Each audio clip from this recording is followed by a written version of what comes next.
Und einen riesen Obstgarten. Wir haben 250 Ananas angebaut. Wir haben mehr als 50 verschiedene Obstbäume. Bananen, Mango, Papaya, Avocado. Nicht umsonst heißt sie Garteninsel.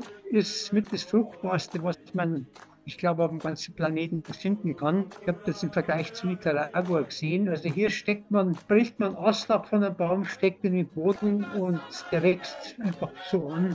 Es ist unglaublich, wie es hier alles wächst und gedeiht. Perspektive Ausland. Der Podcast für Unternehmer und Freiberufler, die es ins Ausland zieht. Egal ob Steuerplanung, Auslandsfirmengründung oder Lifestyle-Fragen. Hier geht's jede Woche zur Sache. Und hier sind deine Gastgeber, Daniel Taborek und Sebastian Sauerborn. Wir sprechen ja jede Woche mit interessanten Menschen, die an interessanten Orten leben.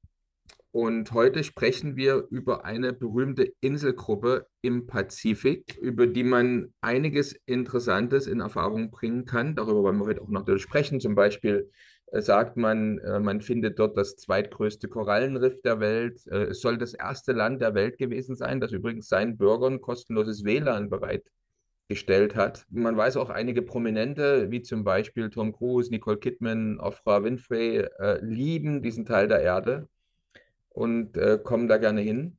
Und sehr interessant, das habe ich gestern von meinem Schwiegersohn erfahren, der so ein sportlicher Typ ist und der sagt, also wer sportliche Herausforderungen sucht, der sollte sich diesen Inselstaat unbedingt ansehen, weil berühmte Marathons und Triathlons dort stattfanden und stattfinden. Unterm Strich muss man sagen, leider wird halt dieser wunderschöne Inselstaat eher als Urlaubsparadies wahrgenommen, aber eigentlich weniger als Ziel für Auswanderer, die nach einem schönen Fleckchen Erde suchen, ihren Wohnsitz zu verlagern. Und deswegen freuen wir uns heute, Toni Freeman bei uns zu Gast zu haben, weil wir sprechen heute mit jemandem, also mit dir, lieber Toni. Du hast dich ja schon vor Jahrzehnten in dieses schöne Fleckchen Erde verliebt und deswegen kann ich ja sagen, herzlich willkommen bei uns. Wir sind sehr, sehr gespannt, dir zuzuhören. Und vielleicht stellst du dich am Anfang ganz kurz mal selbst unseren Zuschauern und Zuhörern vor. Ach so, eine Sache habe ich noch ganz Ja, vergessen. Ich habe ja noch gar nicht gesagt, wie das Land heißt. Oder diese Inselgruppe. Das will man natürlich auch sagen. Aber vielleicht sagst du es selber in deiner Vorstellung jetzt. ich hätte das ohnehin nachgeholt. Auch ein herzliches Willkommen auch von meiner Seite, und zwar von den Fidschi-Inseln im Südpazifik.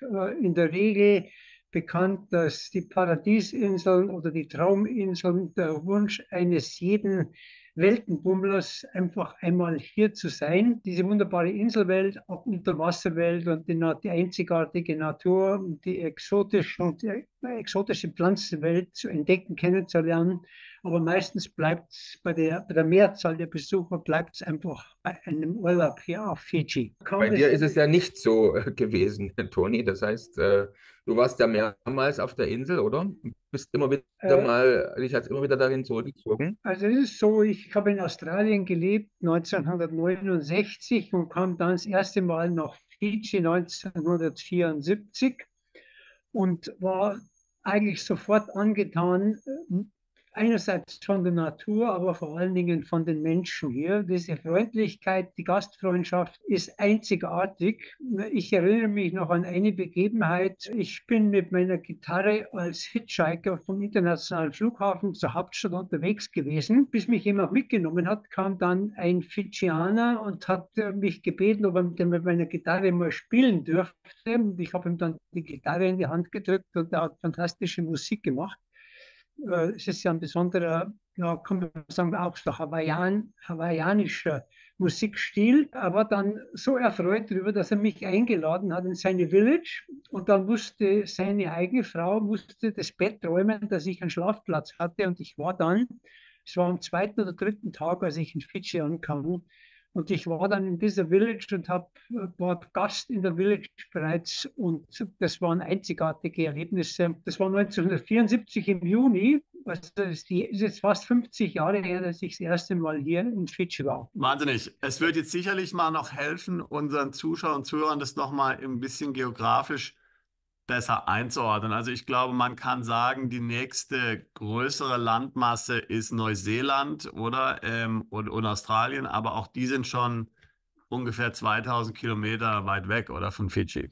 Also ich konnte es gern geografisch etwas eingrenzen. Fidschi liegt im südlichen Pazifik, circa 3000 Kilometer plus von Australien entfernt, etwa 1000 Kilometer südlich vom Äquator und ungefähr 5000 Kilometer südwestlich von Hawaii. Wow. Und besteht aus Hunderten von Inseln, oder? Fidschi sind 300 Inseln, davon sind etwa 120 bewohnt, aber das Leben spielt sich eigentlich, kann man sagen, auf diesen 3 Hauptinseln ab. Einmal ist das Fidschi-Levo, die Hauptinsel mit der Hauptstadt Suva und auch dem internationalen Flughafen in Nadi. Die zweitgrößte Insel, das ist Vanuatu, gibt es eigentlich nur eine oder 2 größere gestellte Sabu Sabu und Lambasa. Und ich selbst bin bereits 1974 hier auf diese sogenannte Garteninsel der Fidschis gekommen. Das ist die drittgrößte Insel und liegt etwa eine Flugstunde entfernt von der Hauptinsel. Es ist eine vulkanischen Ursprungs. Die Besonderheit dieser Insel ist, dass sie etwa 10 Kilometer breit ist und 50 Kilometer lang. Aber im Zentrum dieses ganzen langgestreckten Inselteils geht es auf Höhen von bis zu 1200 Meter hoch. Und aus diesem Grund hat eben besonders Taveuni ein ganz besonderes Mikroklima, sehr ungewöhnlich für die tropische Region. Das heißt, wir haben jetzt bereits am Abend kühle Temperaturen 18, 19 Grad und das ist wirklich sehr angenehm. Die Bevölkerung der Fidschi-Inseln ist wie groß ungefähr insgesamt? Es sind ca. 920.000 Menschen leben hier, unter 1 Million. Auf Taveuni sind etwa 18.000 bis 20.000 Menschen. Die Mehrzahl der Menschen leben auf der Hauptinsel unter den 3 größeren Städten der Hauptinsel. Interessant. Ja. Wie ist es denn bei dir jetzt, Sebastian? Also du sprichst ja auch jeden Tag, jede Woche mit vielen Deutschen, Österreichern, Schweizern, die auf der Suche nach einem neuen Wohnsitz sind. Wie häufig kam das schon vor, dass jemand so konkret nach den Fidschi-Inseln gefragt hat? Oder ist es letztendlich bei den Mandanten auch so, dass die Fidschi-Inseln eher ein Urlaubsparadies, aber weniger ein Wohnsitz sind? Also ich muss ehrlich sagen, die Fidschi-Inseln hatten mich jetzt, und das ist jetzt relativ neu auch für den Podcast hier, hat mich jetzt noch nie jemand nachgefragt, tatsächlich. Also Ja. das ist bei den Leuten, glaube ich, nicht auf dem Radar. Deswegen ist es sehr schön, dass wir jetzt mal sprechen. Also ich meine, da gibt es ja eine andere Insel, die ist in der gleichen Region. Ich weiß jetzt nicht, wie weit weg die ist von Fidschi, Vanuatu. Die ist natürlich relativ bekannt. Da gibt es ja auch dieses Citizenship Investment Programm und da gibt es ja auch Firmengründungen, werden da gemacht und so. Aber wie weit ist Vanuatu jetzt weg von Fidschi? Vanuatu ist ungefähr 45 Minuten Flug. Ja. Es ist im Prinzip die nächste Landemöglichkeit, wenn man hier mit Touristenvisum leben würde, könnte man im Prinzip alle 4 Monate mal nach Vanuatu gehen für 14 Tage, um wieder zurückzukommen. Ja. Ich selber habe ja Permanent Residency hier, das werden wir aber dann später noch zu sprechen kommen drauf. Okay, interessant. Ja, also genau, Vanuatu, da hört man schon relativ häufig immer wieder mal was dazu, aber eben Fidschi, ehrlich gesagt, noch nie. Eben deswegen bin ich sehr interessiert, über Fidschi mehr zu erfahren und das natürlich auch dann bei unseren Mandanten sozusagen als mögliche Option mal ins Gedächtnis zu rufen, weil eins ist klar, grundsätzlich von der Region her ist es natürlich, kann es interessant sein, ganz klar. Also wir haben ja viele Mandanten, die reden über Plan B und über mögliche Szenarien. Wo gibt es im Grunde Punkte, wenn man sich heute Europa anschaut, wo ja einiges im Argen liegt, wo es chaotisch ist, wo es möglicherweise Sicherheitsbedenken gibt, ja, da ist natürlich, sucht man da nach möglichen Orten, die hier geografisch, politisch, wirtschaftlich Sicherheit bieten oder zumindest eben einen Plan B, Sicherheitsplan B anbieten. Und wie gesagt, da könnte Fidschi möglicherweise interessant sein. Das würde ich durchaus bejahen.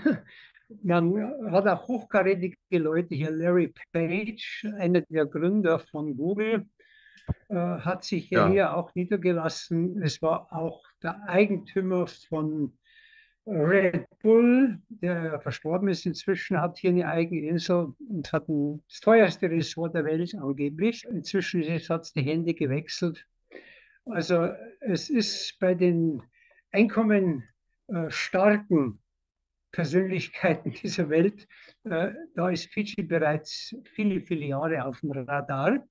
Aber es ist nicht nur eine Destination für Leute, die viel Geld haben. Also ich gehöre nicht zu denen, zu den Superreichen.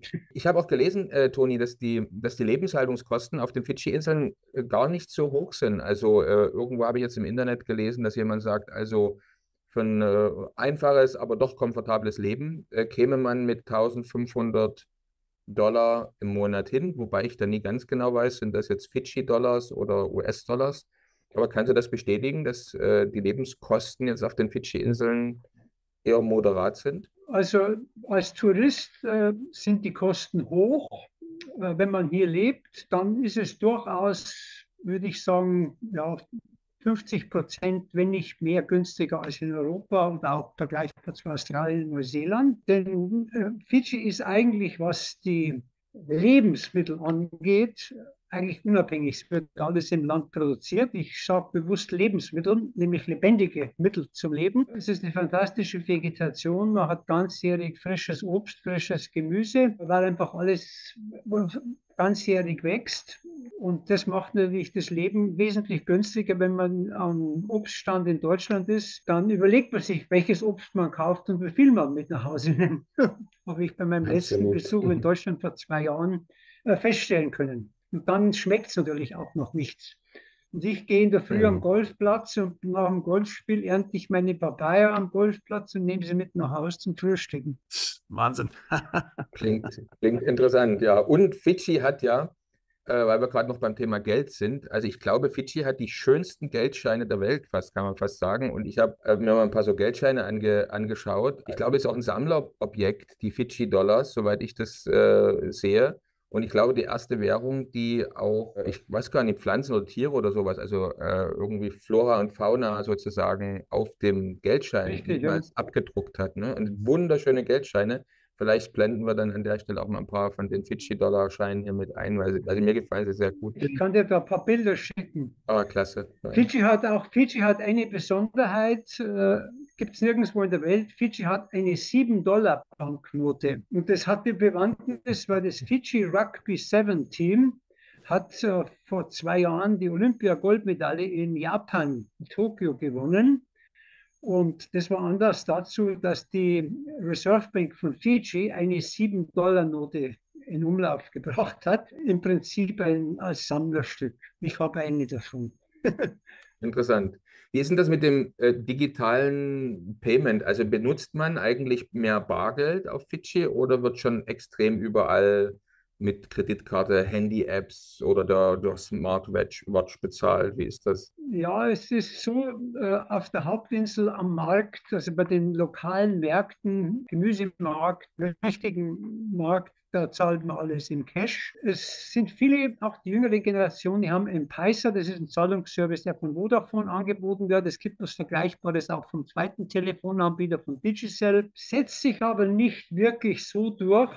Ich begrüße es sehr, dass eigentlich es noch ein Cash-Leben hier ist. Man kann natürlich mit Kreditkarten bezahlen. Bankenwesen ist ziemlich gut aufgestellt. Es gibt die größte Bank ist eine Bank von Papua-Neuguinea, die Bank des Südpazifiks, aber auch die ANZ-Bank, die australisch-Neuseeländische Bank, die neuseeländische Bank, dann die Westpac, die australische Bank. Also es ist internationales Banking hier möglich. Ich muss allerdings dazu sagen, man kann Fidschi-Dollar nicht frei transferieren und wieder aus dem Land schicken, braucht man die Erlaubnis der Reserve Bank. Hm. Man kann Fremdwährungskonten einrichten. Okay. Ich handhabe es so, dass ich meine Finanzen überweise und über Konten in Australien, in Deutschland und Singapur regle. Interessant. Hat auch noch andere Gründe, weil eben Kapitaleinkünfte, die im Ausland erzielt werden, nicht Capital Gains Tax, also der Kapitalertragssteuer unterliegen. Aber dazu können wir dann später auch vielleicht bei den allgemein steuerlichen Aspekten ein bisschen mehr dazu sagen. Unbedingt. Vielleicht noch mal für Menschen in Europa, Schweiz, Deutschland, Österreich, bei denen vielleicht Interesse geweckt wird, wäre zu sagen, als ich 1974 hierher kam, hatte ich bereits die Absicht, irgendwann im Laufe meines Lebens als Selbstversorger zu leben, mit eigenem Wasser, mit eigenem Strom und eigener Nahrungsmittelproduktion. Leider hat mir mein Leben dazu einen kleinen Strich durch die Rechnung gemacht, weil meine erste Frau, mit der ich 11 Jahre verheiratet war, die wollte nicht auf der Insel leben. Meine zweite Frau, mit der war ich auch einige Monate hier in Fidschi, die auch sehr affin zu Kultur war, zu Konzerten. Für die war auch ein Leben, dauerhaftes Leben auf der Insel nicht vorstellbar. Und deswegen hat es 45 bzw. 44 Jahre gedauert, bis ich dann letztlich ganz hierher kam. Ich war zwischenzeitlich einmal 9 Jahre auf Teneriffa, wo ich gelebt habe. Ich habe immer für mich Orte gesucht zu leben, wo man keine Winterklamotten braucht, wo es warm ist, so am Meer. Weil ich habe, als ich mit 20 Jahren nach Australien kam, habe ich angefangen zu surfen und einfach Salzwasser und Meer ist für mich pure Lebensqualität. Und das war auch, was ich als allererstes in Fidschi natürlich zu schätzen gelernt habe, als ich das erste Mal angefangen habe. Erstens mal die Korallenriffe zum Schnorcheln, zum Tauchen, dann der Fischreichtum und Selbstversorgerleben mit Fischen am Meer. Das war auch eines meiner ersten Erlebnisse, als ich in dieser Village war. Da ist dann der mit meiner Gitarre gespielt hat, mit mir zum Meer runtergelaufen mit einem Speer und in einer Hand und in der anderen Hand hat er eine Kapitlampe gehabt. Und es war bereits dunkel. Dann stand er hüfthoch im Wasser und hat innerhalb von 10 Minuten 5, 6 Fische gefangen mit seinem Speer und der hat es dann zum Abendessen gegeben. Das waren sehr eindrückliche Erlebnisse. Wir gehen auch hier aufs Taviune ziemlich regelmäßig mit dem Boot zum Fischen. Sehr fischreich hier. Und jetzt bist du Selbstversorger, ja? Ja, das wäre jetzt eine längere Geschichte. Ich war ja Covid-bedingt 2 Jahre nicht, ich war 2 Jahre nicht im Land. Es waren sehr strikte Reglementierungen hier in Fidschi. Ja. Das war die vormalige Regierung, die hatten ja vor 1,5 Jahren einen Regierungswechsel. Und die alte Regierung, die waren extrem strikt und meine Aufenthaltserlaubnis, obwohl ich hier Immobilie habe und gelebt habe, 6, 7 Jahre, wurde mir meine Aufenthaltserlaubnis nicht verlängert, weil ich die Impfung verweigert habe. Und ich musste dann das Land verlassen und war dann 2 Jahre in Nicaragua. Und so bin ich auch auf euren Kanal gestoßen. Ah, okay. Und ich bin eigentlich erst seit Januar wieder, ich bin seit Ende Januar, Anfang Februar jetzt wieder zurück. Bin jetzt rehabilitiert. Das heißt, meine Prohibited Immigrant Status wurde aufgehoben, der Permanent Residency wiederhergestellt. Und ja, das ist jetzt im Augenblick, warum ich da bin. Ich wohne derzeit allerdings auf dem Grundstück und dem Haus eines Freundes, weil in meinem Haus lebt meine inzwischen von mir getrennt lebende Partnerin. Ah, die Frauentoni, ja, das ist so eine Geschichte, ja. Ja. Aber ich habe anlässlich meines Umzugs nach Nicaragua, habe ich meinen Lebensstil total verändert. Ich muss dazu sagen, ich bin 75 und bin Minimalist geworden. Ich habe alles aufgegeben oder abgegeben und lebe mit einem Onboard-Baggage. Das heißt, mit 15 Kilo gehe ich auf Reisen. Und ich werde auch jetzt in 3 Wochen fliege ich nach Deutschland wieder, um meine Kinder zum 75. zu besuchen. Interessant. Aber im Juli bist du nicht zufällig in Deutschland? Oder bist du da? Doch, ich komme am 28. Juni komme ich in der Schweiz an. Bin am 30. dann in München bei meinen Kindern, weil ich am 1. Juli Geburtstag habe. Vielleicht können wir dich ja einladen. Am 8. und 9. Juli haben wir ein Event, am 11. und 12. Da geht es um Auswandern aus Deutschland, Österreich, Schweiz, um Plan B. Ja. Was macht man mit seinem Vermögen? Was macht man, wie findet man idealen Wohnsitz, Residenz?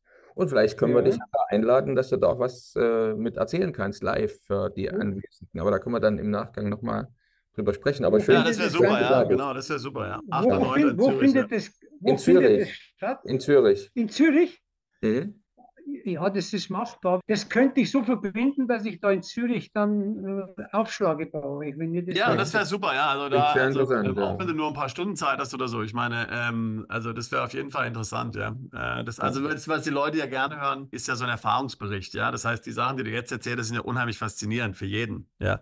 Weil es ist im Grunde ja eine Sache, darüber zu reden und eine komplett andere Sache, es zu machen. Das weiß der Daniel, das weiß ich. Wir haben beide lange Jahre im Ausland gelebt. Man kann viel Ja, reden, ja. Aber es zu ja. machen ist was Genau. komplett anderes, ja. Ja. Und Und Also das ich im daher meine, jemand wie Prinzip, mit dir, ja, zu der jetzt wirklich so auf so einer Insel lebt, der nicht nur gelebt hat, sondern lebt und vielen anderen auch. Und wie ich jetzt von dem Gespräch höre, du hast ja auch gerade so Dinge wie, sage ich jetzt mal, Vermögensschutz, jetzt haben wir über Gold geredet, vorhin über Capital Gains, das ist was ja viele auch so handhaben wollen, ja, und wie das praktisch zusammen alles läuft, ja, also das wäre sicherlich interessant für unsere Teilnehmer darüber zu hören, ganz klar. ich habe auch das WEF, also das World Economic Forum, seit 15 Jahren verfolge ich das Geschehen dort und habe damals schon angefangen, mich finanziell so zu diversifizieren, dass ich eben im Prinzip in 6, 7 verschiedenen Ländern bankmäßig aufgestellt bin und mit Kreditkarten und mit Krypto und mit allem. Ich habe meinen ersten Krypto 2011 gekauft, meinen ersten Bitcoin.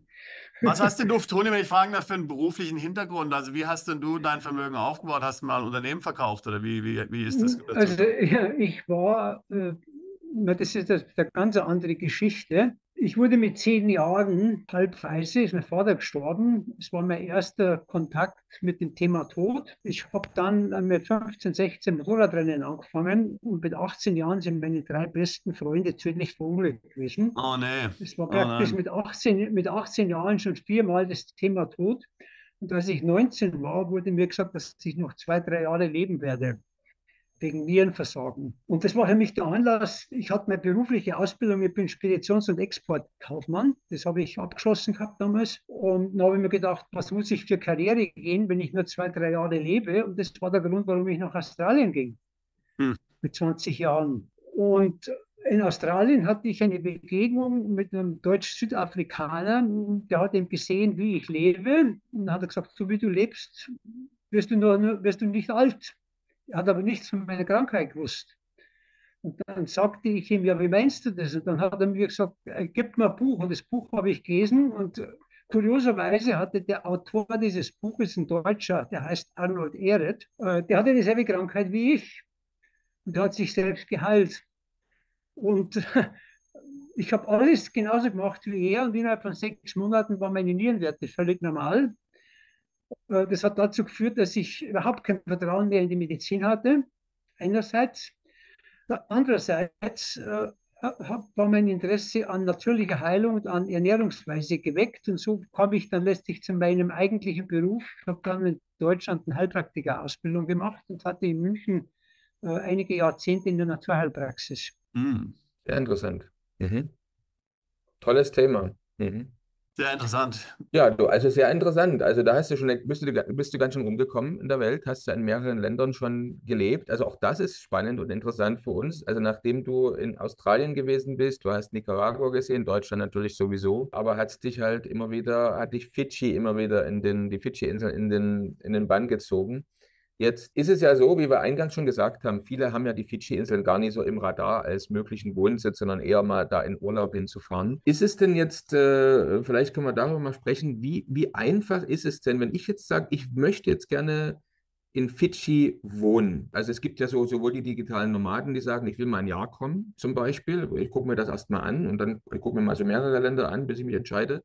Oder jemand, der gleich sagt, also ich komme jetzt mal ein paar Jahre nach Fidschi und wenn es mir gefällt, bleibe ich. Wie einfach bekommt man denn so eine Aufenthaltserlaubnis länger als die typischen 90 Tage oder 180 Tage? Also mit einem europäischen Reisepass, mit einem EU-Reisepass und als Deutscher hat man zunächst einmal bereits als Tourist die Möglichkeit, für 4 Monate zu bleiben. Man braucht ein Rückflugticket oder ein Onward-Ticket, aber das ist heute kein Problem mehr, sowas zu organisieren. Und man kann diese 4-monatige Aufenthaltserlaubnis als Tourist für, glaube ich, $90 dann weitere 2 Monate verlängern. Und ich würde jedem zunächst mal empfehlen, einfach als Tourist hierher zu kommen, also auf Touristenvisum, um sich einfach mal mit den Gegebenheiten vertraut zu machen. Was ein ganz großer Vorteil von Fidschi natürlich ist für uns als Europäer, die wir ja fast in der Regel relativ häufig vielfach Englisch sprechen. Englisch ist die Amtssprache hier. Ich habe jetzt den großen Vorteil kennengelernt, als ich in Nicaragua war. Ich habe zwar Spanisch gelernt, relativ gut in diesen 2 Jahren, aber Englisch, nachdem ich fast 20 Jahre in englischsprachigen Ländern gelebt habe, fällt mir Englisch viel leichter, viel einfacher. Das ist ein großer Vorteil. Also ich würde sagen, nicht gleich groß spielen und sagen, ich gehe hierher mit Sack und Pack, weil es ist definitiv eine Entscheidung, nach Fidschi auszuwandern. Erstens ist es weit weg, es ist mit Kosten verbunden und es ist ein Inselstaat. Und das muss man einfach erspürt und erlebt haben. Mhm. Wie lange fährt man denn einmal so? Kann man so um die Insel, auf der du wohnst, kann man da so ringsum fahren? Wie lange ist man da unterwegs? Ja, da gibt es die eine Seite, also das sind relativ gute Straßen, aber etwa 2/3 des Weges um die Insel sind nicht befestigte Straßen. Man braucht etwa 1,5 Stunden von mir aus bis zur anderen Seite, zum Ende der Straße auf der anderen Seite und etwa 1 Stunde zum südlichen Ende der Insel. Ich schicke euch eine Karte von der Insel dann Klasse. später, lege ich Sehr euch schön. rein. Von Fidschi insgesamt und auch von Taveuni. Also ich finde immer so, eine Insel muss eine gewisse Größe haben. Also ich wohne ja auch auf einer Insel. Allerdings hat die Insel, auf der ich jetzt bin, eine Größe, wo man nicht merkt, dass man auf einer Insel wohnt. Ne? Also ich kann hier 2 Stunden quer durch die Insel fahren. Mehrmals ändert sich da Klima und Aussehen der Insel. Und dann komme ich vielleicht am anderen Ende wieder an, wenn ich die schnellste Straßenverbindung nehme, die es gibt. Und wenn ich über kleinere Straßen fahre, dann kann ich durchaus 4, 5 Stunden durch die Walachei fahren und bin immer noch nicht am anderen Inselende. Das ist also für viele so wichtig, ne, dass man dieses nicht irgendwie sagt, also wenn ich in jede Richtung gucke, sehe ich immer Wasser, so nach dem Motto, oder? So. Also ich muss so sagen, Taveuni, die Vanuatu, die zweitgrößte Insel, ist ja Luftlinie nur 9 Kilometer entfernt und von meiner Veranda aus kann ich die andere Insel sehen. Da kann man auch mit dem Boot rüberfahren, 25 Minuten mit dem Boot, mit dem Außenbordmotor. Das macht es auch. Absolut. Optisch gesehen hat es schon was. Gell? Toll. Sehr schön. Ja, genau. Also da haben wir jetzt über diesen, ich komme mal zu Besuch und gucke mir die Insel mal an, Aufenthaltsmöglichkeit oder Visamöglichkeiten gesprochen. Wie wird es jetzt weitergehen, wenn jemand sagt, also ich habe mich jetzt für die Fidschi-Inseln entschieden? Da gibt es ja 2 Dinge. Auf der einen Seite muss man die für sich passende dieser 300 Inseln oder 330 Inseln finden, wobei man, denke ich mal, nie auf allen 330 Inseln leben können wird, so als jemand, der da hinkommt, vermute ich jetzt einfach mal. Und es bieten sich eigentlich eine der drei Hauptinseln bietet sich an, absolut. Definitiv. Ja. So. Und was gibt es denn jetzt für Residenzmöglichkeiten, für Visa-Möglichkeiten ist im nächsten Step? Wie komme ich an meinen dauerhaften Aufenthalt? Ja, also es ist möglich, hier zu investieren. Es gibt ein Visa, das ich habe, Permanent Residence on Assured Income. Das heißt, weil ich ja im Prinzip im Ruhestand bin. Ich habe natürlich den Vorteil gehabt, dass ich das Investment bereits hatte. Man muss investieren mindestens 100.000 Fidji-Dollar, ist aber im Prinzip ein lächerlicher Betrag. Das sind 40.000 Euro etwa. Man kann es entweder in die Bank einbezahlen oder man kann es in Form einer Immobilie, für die man dann eine Valuation, also ein Gutachten braucht, Wertgutachten braucht. Ich habe den Antrag gestellt, wann war das? Am 1. Dezember 2015 und am 31. Dezember wurde er bereits bewilligt. Das war dann, man muss nachweisen, dass man ein gewisses Einkommen hat. Das ist eigentlich lächerlich. Es sind 1000 Fidji-Dollar im Monat, das sind 400 Euro im Prinzip. Und man muss dann, wenn man die Permanent Residency hat, auf sicherem Einkommen als Investor und als Rentner, dann muss man, also das Assured Income kann im Ausland erzielt werden, durch Renten zum Beispiel. Dann muss man im Jahr über die nächsten 3 Jahre mindestens als Familie mit 2 Personen 30.000 Fidji-Dollar, das sind 12.000 Euro, im Jahr hierher überweisen. Den Nachweis muss man erbringen, was auch ein lächerlicher Betrag ist, weil das braucht man zum Leben ohnehin. Und das wird dann bei der Verlängerung nach 3 Jahren abgefragt und das war's. Dann kriegt man die Verlängerung für weitere 3 Jahre. Nach 6 Jahren im Land kann man die Citizenship beantragen. Interessant. Und die Citizenship, die kostet 5.700 Fidschi-Dollar. Das sind weniger als 2.900 Dollar US. Jetzt trotzdem noch mal eine Frage, damit es jetzt bei den Zuschauern und Zuhörern keine Missverständnisse gibt. Du hast da jetzt über 2 verschiedene Residenzen gesprochen. Also das eine war, ich investiere ungefähr 40.000 Euro in ein Stück Land oder zahlt das wahrscheinlich in einen Regierungsfonds ein oder hinterlegt das auf einer Bank. Und dafür würde ich die Residenz bekommen aufgrund der Investition. Und das andere, das sichere oder regelmäßige Einkommen, was du erwähnt hast, ist jetzt eine zweite Art von Residenz, die man unabhängig von Investitionen bekommen kann. Habe ich das richtig verstanden? Fidschi hat eine Vielfalt von Visa-Arten und Aufenthaltsgenehmigungen.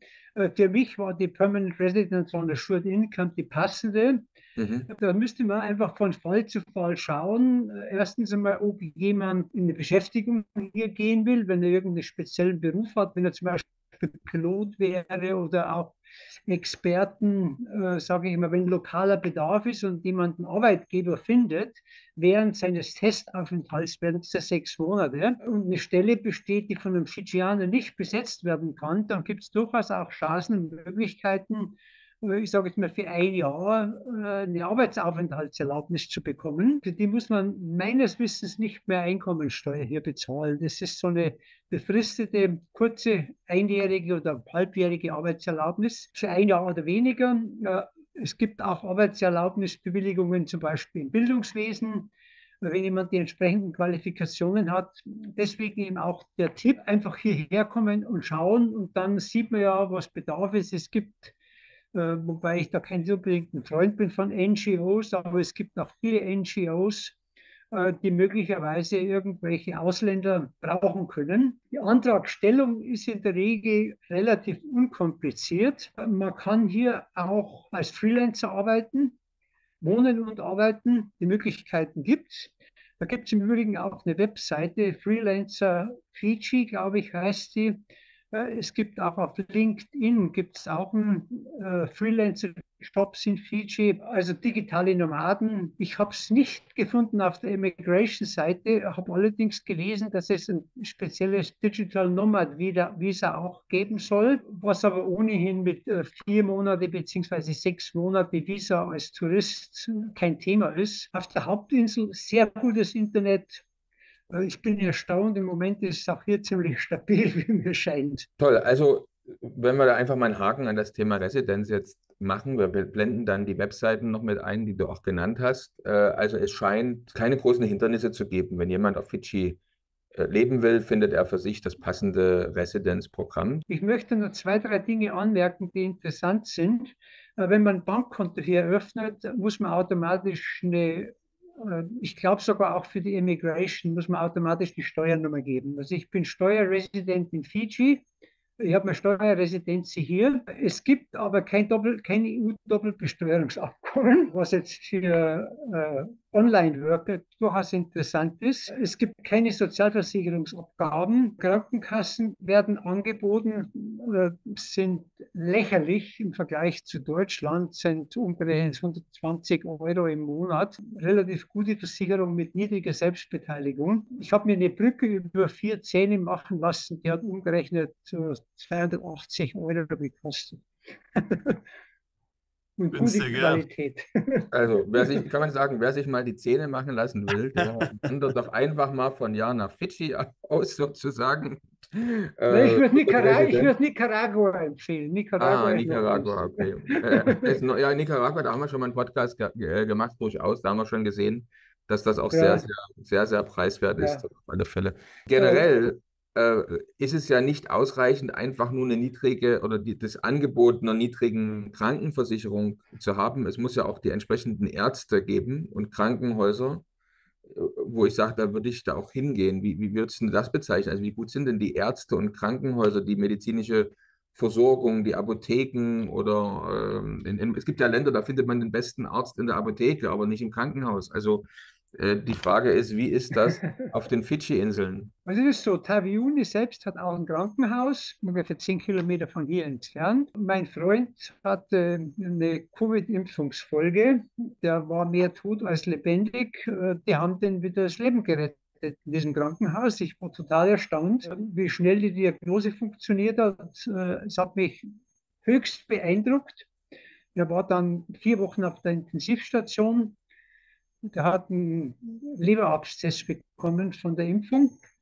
Definitiv, wie wir heute wissen, eine Impffolge. Die Diagnose war innerhalb von einem Tag gestellt, aber er hat eine Blutvergiftung gehabt, war lebensbedrohlich. Der hatte nur noch einen Blutdruck von 80 auf 40 und 160 Puls.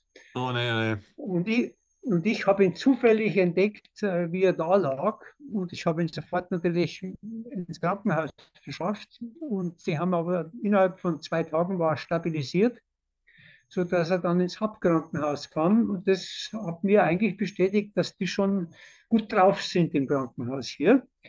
Es gibt aber auch auf der Hauptinsel in Suva, der Hauptstadt, eine Expat-Privatklinik.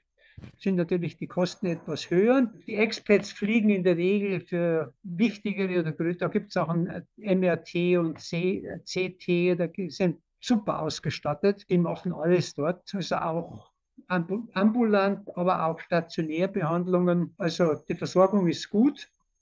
Bei ganz gravierenden medizinischen Fällen fliegen die Leute meistens nach Indien von hier aus. Spannend. Und das ist wie viele Flugstunden? Also zum Beispiel Herzklappen oder auch oder Nierentransplantationen werden hier nicht gemacht. Herztransplantationen werden hier nicht gemacht. Okay. Gut. Gut zu wissen. Den Sebastian wird das Thema Steuern natürlich sehr interessieren, denke ich auch. Ne? Ja, klar, auf jeden Das habe Fall. ich schon. Sicher, ja, Steuern ist interessant, ja, genau. Da komme ich jetzt mal zu ein paar interessanten Aspekten, was die Steuern angeht. Es gibt keine, habe ich glaube ich schon erwähnt, keine Kapitalertragssteuer für Einkünfte, die im Ausland erzielt werden. Es gibt keine Erbschaftssteuer. Und man hat, wenn man Permanent Resident ist oder auch wenn man Citizen ist, kann man einmal im Leben seine Immobilie veräußern, ohne Kapitalertragssteuer. Und durchaus auch interessant, wenn man hier investiert. Die steuerliche Situation schaut so aus. Der Einstiegssteuersatz sind 50.000 Fidschi-Dollar, das sind ungefähr 20.000 Euro. Also er ist höher als in Deutschland, wenn ihr das wisst. Ich glaube, 17.000 ist in Deutschland, wenn ich richtig liege. Bei Unternehmenssteuern gibt es einen sehr großen, breiten Gestaltungsspielraum, je nachdem, wie man sich aufstellt. Es gibt viele Unternehmen, die ersten 10 Jahre, da gibt's Programme, da müsste man sich informieren auf einer speziellen Seite, die von Fidschi zur Verfügung gestellt wird, wo man sich nachschauen kann, in welchen Geschäftsbereichen man in so ein Programm fällt, dass man sogar bis zu 10 Jahre steuerbefreit ist. Auslandseinkommen wird nicht versteuert. Es kann die Frage kommen, ob man es im Ausland versteuert hat. Ich wurde bis dato nie gefragt, also die Steuererklärungen sind mehr oder weniger freiwillig. Also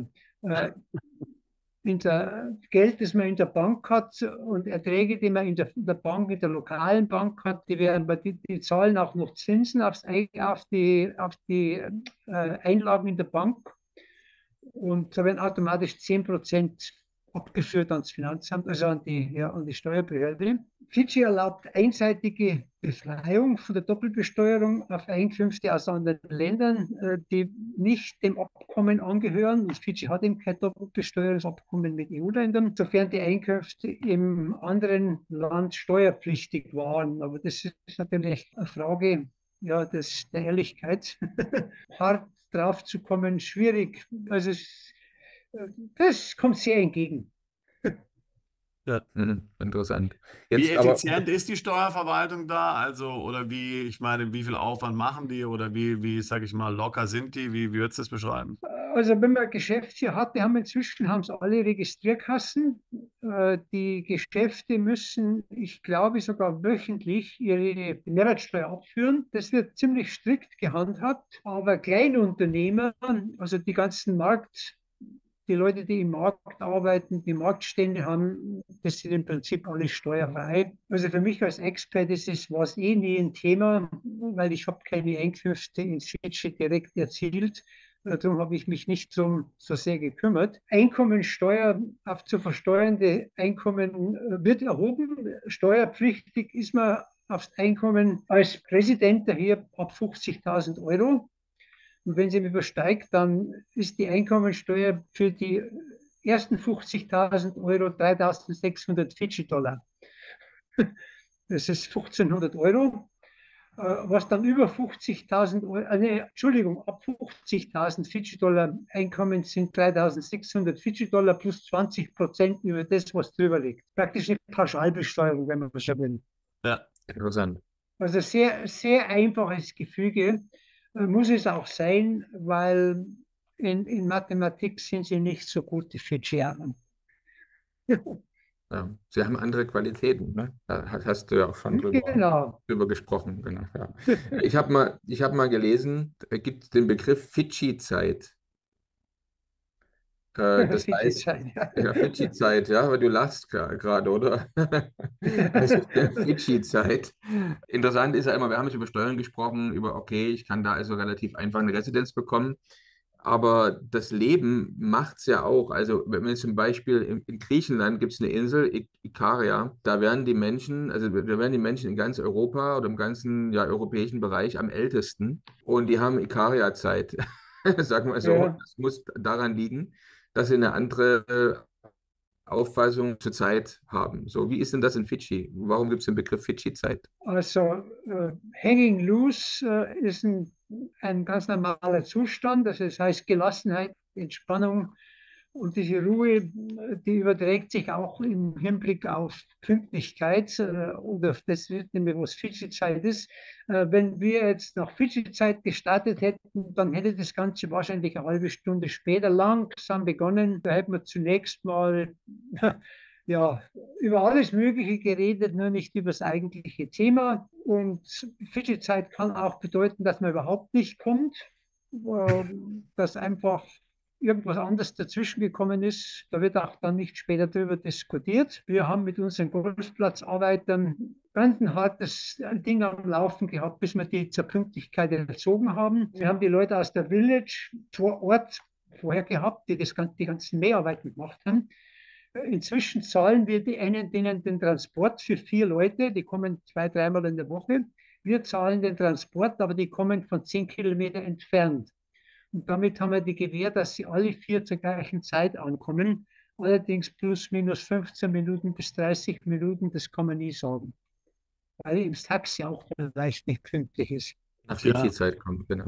So ist es. Wie würdest du denn jetzt so sage ich jetzt mal, die Sicherheitslage, Kriminalität und sowas dort beurteilen, gefühlt, als jemand, der dort wohnt? Ja, also insgesamt gesehen ist eigentlich Fidschi ein sehr sicheres Land. Natürlich gibt es Kleinkriminalität, ein bisschen Diebstahl.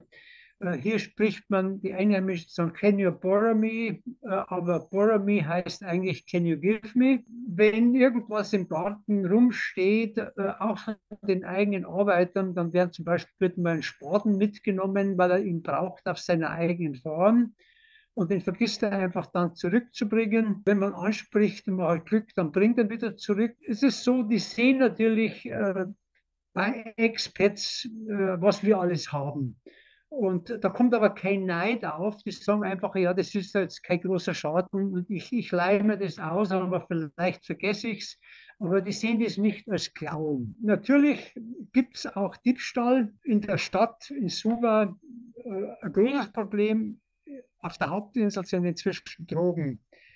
Fidschi ist eigentlich der Drogenumschlagplatz im Südpazifik inzwischen geworden über die letzten Jahre. Wir hatten jetzt massive Anstrengungen mit Hilfe auch von australischen Behörden und neuseeländischen Behörden unternommen, um das wieder einzudämmen und zu stoppen. Aber ansonsten, wie in anderen Drittweltländern auch, Kleinkriminalität, Pickpocketing, also Taschendiebstahl gibt es. Aber aber es ist sehr sicher. Also es gibt Gegenden, wo man nicht hingeht in der Nacht im Rotlichtmilieu, in Suva, in der Hauptstadt. Aber ansonsten kann man sich eigentlich auch in der Hauptstadt sicher bewegen. Ich hatte mir Bilder mal von Suva angeschaut. Das ist ja doch sehr interessant. Da gibt es ja noch etliche so koloniale Bauten. Ja, ich denke, Fiji war wahrscheinlich britische Kolonie, wenn man sich die Flagge anschaut. Ja, wie groß ist da heute noch so der Einfluss so der britischen Kultur, britische, sage ich jetzt mal, auch Denkweise bei Politik und Finanz? Ja, Fidschi war ja bis 1970 britische Kolonie, hat die Souveränität 1970 bekommen. Fidschi ist bekannt für seine Coups, die sie hatten. Sie hatten 3 bzw. 4 Coups. Der letzte war 2006, die Zeit der Umstürze. Es war ein unblutiger 2006, haben aber auch blutige Coups hier gehabt.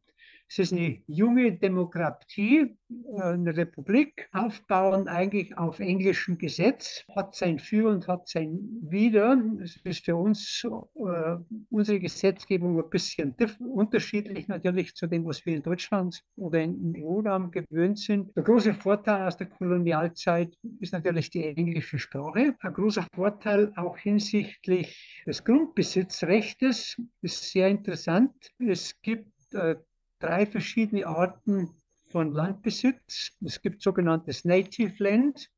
Das ist 80% der Landmasse in Fidschi. Das gehört den Einheimischen. Kann man nur auf Lease 99 oder 50 Jahre Miete sozusagen, Leaseland erwerben oder ja, leasen. Ungefähr 15-16% sind sogenanntes Crown Land. Das wurde vor einigen Jahren jetzt in den Besitz von Fiji, hat der Königin gehört, seinerzeit, das ist der Crown der britischen Krone, wurde aber vor 2 Jahren, glaube ich, endgültig Fiji als Staatsland übergeben. Das sind die Straßen, Schulen, Krankenhäuser sind auf diesem Land gebaut und dann gibt es nur etwa 3-5% sogenanntes Freehold Land. Und Freehold Land, das ist zum Beispiel auch das Grundstück, das ich habe, das ist 100%iges Eigentum. Deswegen bezahlt man dafür auch keine Grundsteuern. Würdest du jetzt Immobilieninvestoren hier auswandern, die nach Fidschi kommen, empfehlen? Ist der Markt interessant oder ist der überhitzt oder ist die Qualität der Immobilien, die man dort findet, gut? Wie würdest du das beurteilen? Es ist eine Frage, also man kann als Einwanderer und nicht Citizen, kann man zum Beispiel in den Städten wie Suva oder Naini und Lautoka in den größeren Städten nicht investieren und vermieten, weil ansonsten würde alles von Ausländern aufgekauft werden, vor allen Dingen auch von den Chinesen. Da haben sie einen Riegel vorgeschoben, was ich sehr gut finde. Wenn man Citizen ist, könnte man investieren. Man kann aber in Immobilien, man kann Freehold Land erwerben. Und hier auf der Insel, wo ich bin, kann man zum Beispiel 4.000 Quadratmeter, das ist 1 Acre, zwischen 15.000 und 25.000, 30.000 Fidschi-Dollar. Das sind ja zwischen 8.000 und 10.000, 12.000 Euro, bekommt man 1 Acre Land. Mein Grundstück ist zum Beispiel 1 Minute von einem Sandstrand entfernt. Ich gehe nur über die Straße, habe einen Acre, vor mir ist ein Reservat, das ist ein Naturschutzgebiet mit dem Strand. Ich habe das vor 45 Jahren erworben, das heißt 1974 erworben. Existiert immer noch, zahle keine Grundsteuern und habe inzwischen eben dort ein Gästehaus gebaut, eine Garage, Workshop und ein 2-stöckiges Gebäude, weil ich ursprünglich auch ein bisschen medizinisch dort was machen wollte. Und einen riesen Obstgarten. Wir haben 250 Ananas angebaut, wir haben mehr als 50 verschiedene Obstbäume, Bananen, Mango, Papaya, Avocado, also Zimtbäume, Kakaobäume, alles, es wächst alles. Ginger, Ingwer, Noni-Frucht, Moringa, also all die. Es ist Taveuni, nicht umsonst heißt sie Garteninsel, ist mit das Fruchtbarste, was man, ich glaube, auf dem ganzen Planeten finden kann. Ich habe das im Vergleich zu Nicaragua gesehen. Also hier bricht man Ast ab von einem Baum, steckt in den Boden und der wächst einfach so an. Es ist unglaublich, wie es hier alles wächst und gedeiht. Vielleicht deswegen auch die Paradiesinseln, ne? Zum Beispiel. Ja, also die Vegetation ist einzigartig. Gell? Und das war für mich der Grund, warum ich hierher bin, weil ich habe ja dieses Selbstversorgerleben. Damals als 24-Jähriger, als ich es gekauft habe, es war mein Ziel, als Selbstversorger zu leben irgendwann. Spannend. Jetzt, Allerdings muss dazu fügen, ich habe es nicht einkalkuliert, als ich mit 66 hierher kam, wie viel Arbeit es ist, als Selbstversorger zu leben. Und das ist der Grund, warum ich jetzt entschieden habe, als Minimalist zu leben, weil ich möchte nicht mehr inzwischen 10 Stunden pro Tag einfach arbeiten müssen, um das Ganze auch zu erhalten. Auch wenn man mit Einheimischen arbeitet, trotzdem, man muss sich um vieles kümmern. Es ist einfach Arbeit, so ein Anwesen zu erhalten und als Selbstversorger zu leben. Absolut. Jetzt mal ein ganz anderes Thema noch. Du hast ja am Anfang erzählt, also in der Pandemiezeit war es schon relativ restriktiv dort. Manche interessiert sowas, aber du hast gesagt, inzwischen ist eine andere Regierung auch dort. Inzwischen hat sich das gelockert. Ein anderes Thema, was aber für viele interessant ist, ist das Thema Zentralbankgeld, also CBDC. Und da habe ich auch gesehen, die Fidschi-Inseln gehören zu den ganz wenigen Staaten, wo noch keine Projekte gestartet worden sind für Zentralbankgeld. Also wenn man da auf die CBDC-Tracker nachschaut, da gibt's da nichts. Aber trotzdem interessiert es natürlich die Leute, du wohnst ja dort vor Ort. Also wie denkst du, wie geht es da weiter? Was gibt es da für Pläne? Und auch das Thema Krypto interessiert natürlich immer. Das heißt, jetzt jemand, der Krypto hat, ist es legal zum Beispiel? Darf man traden in den Inseln? Gibt es da irgendwelche Gesetze? Darf man kaufen, verkaufen? Also CBDC und Krypto wären nochmal so 2 Fragen.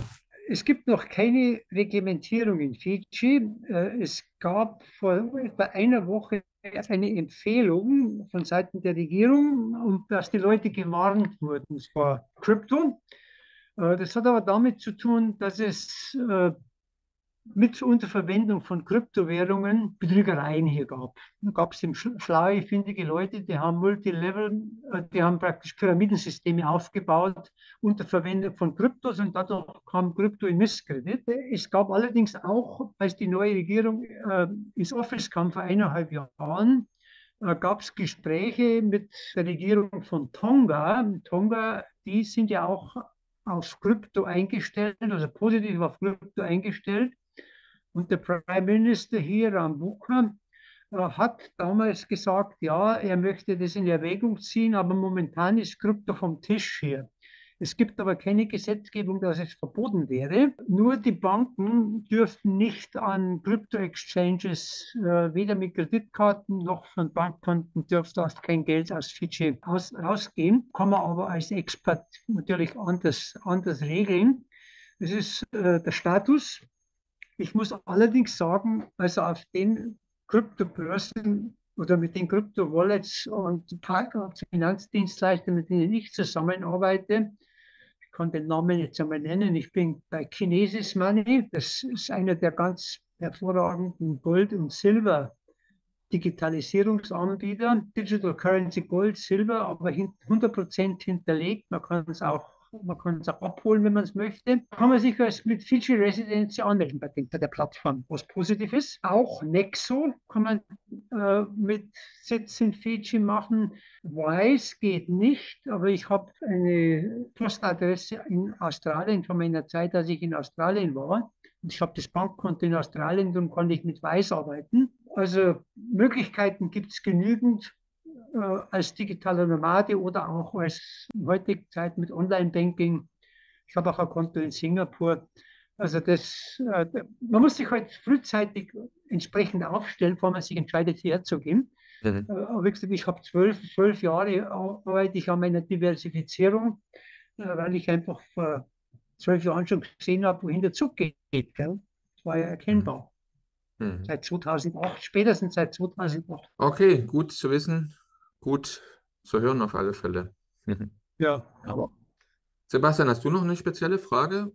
Nee, klingt gut. Eine Sache habe ich noch zu dir, die hast du vorhin gesagt. Vorhin hast du angesprochen, dass du Gold in Liechtenstein hast. Gold ist natürlich auch jetzt immer ein interessantes Thema, auch für unsere Zuschauer und Zuhörer, warum hast du dich für Liechtenstein entschieden? Warum nicht zum Beispiel Singapur oder sowas? Einfach, weil du da jemand kennst oder was ist für dich der Grund? Ich habe es in Singapur auch.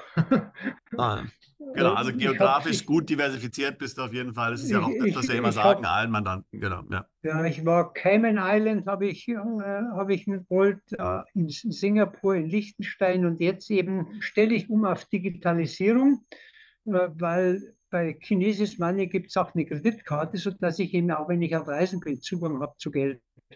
Mhm. Man muss ja immer schauen, wo habe ich Liquidität, wo kann ich redeemen, das heißt, wo kann ich es tatsächlich abholen.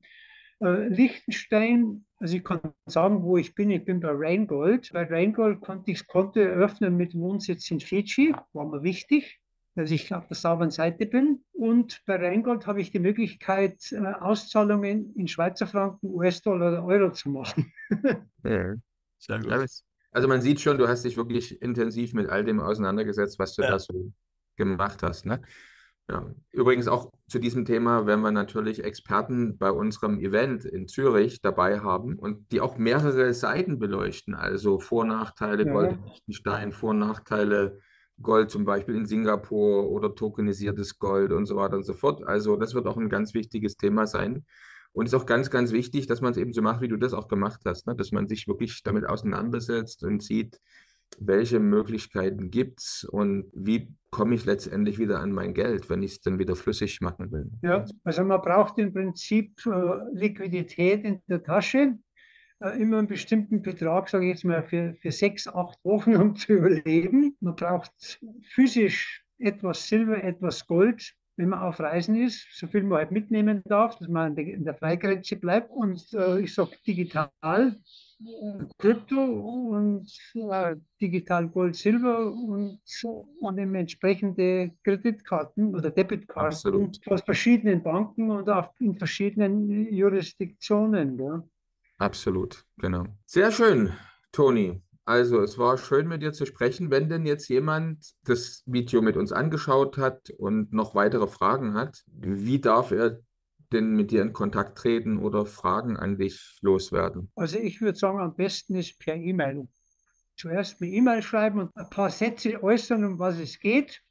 Und dann können wir durchaus auch über WhatsApp oder Telegram. Ich bin auf beiden Kanälen, weil ich eben eigentlich weltweit ziemlich gut vernetzt bin mit allen möglichen Leuten im Kryptobereich, im Gold-Silber-Bereich, auch im medizinischen Bereich. Da gibt es immer Möglichkeiten dann zu reden. Klasse. Da finden sich Möglichkeiten. Und ich helfe gerne mit Rat und Tat, also auch was über Fidschi hinausgeht. Weil ich habe ja, wie gesagt, ich bin nach Australien ausgewandert. Ich bin 9 Jahre in Teneriffa gewesen, weil es eben auch eine Insel ist, weil es Meer ist, weil es warm ist. Aber mein Wunsch war immer Fidschi und eine Alternative wäre Kreta auch gewesen. Wir haben es ja im letzten Gespräch mit dir schon angesprochen. Mhm. Ich liebe Plakias und Damnoni Beach auf Kreta, vielleicht kennen wir das ja auch. Und auch die griechische Mentalität gefällt mir sehr gut. So ist es.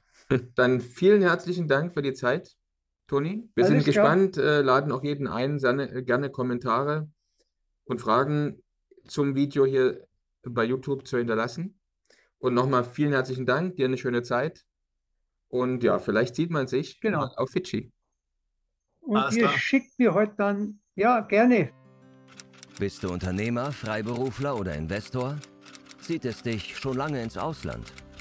Mach heute den ersten konkreten Schritt in eine Zukunft mit mehr Geld und mehr Freiheit.